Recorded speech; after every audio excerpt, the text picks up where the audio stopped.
Hello, welcome back to my channel. This is the one-armed gardener here in zone 9A. Today I'm going to be talking about pruning tomatoes. First of all, two words: determinate, indeterminate. This is a 4th of July slicer beefsteak tomato. They range from size of about cherry to from a golf ball to about a tennis ball. Anyhow, this is indeterminate from my research. That's because the leaves, the branches are kind of growing everywhere and require a lot of pruning. As you can probably see, some of the branches are literally touching the ground. So what I'm going to do is go ahead and prune them back really vigorously. I hope it doesn't hurt the plant too much. And I'm actually going to restake it this time with a tomato cage that's much bigger. It came from Home Depot with a much smaller tomato cage, and as you can see, it's way outgrown it. I had to stake it with that stick, and so that's what's going to happen. I'll give you an update on that. The other is determinate. So aroma tomato is more determinate.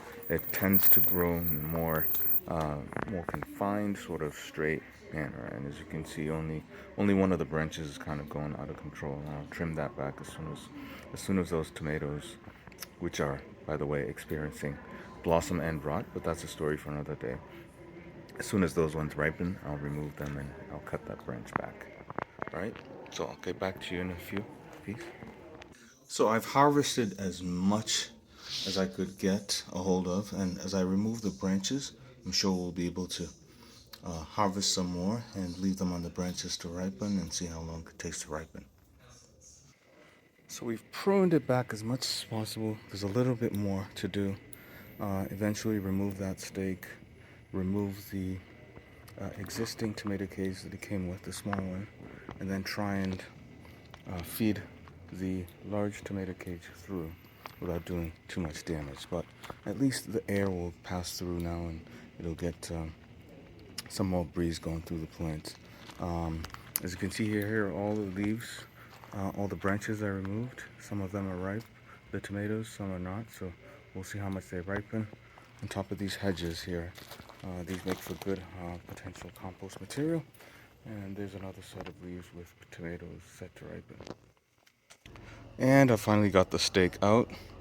There's noise in the background because the neighbors picked exactly this time to come out in their backyard and start screaming. So anyhow, I'm going to try and feed this new large tomato cage. My strategy usually is to flare the bottom out and then feed it gradually through the plant so it absorbs as much of the straightness of the plant without breaking the stems. Wish me luck.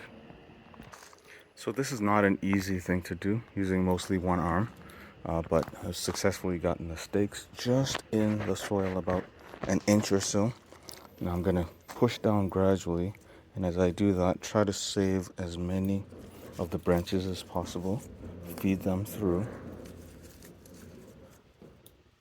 using my stroke affected hand, so please forgive the shaking. Got one major branch to navigate here.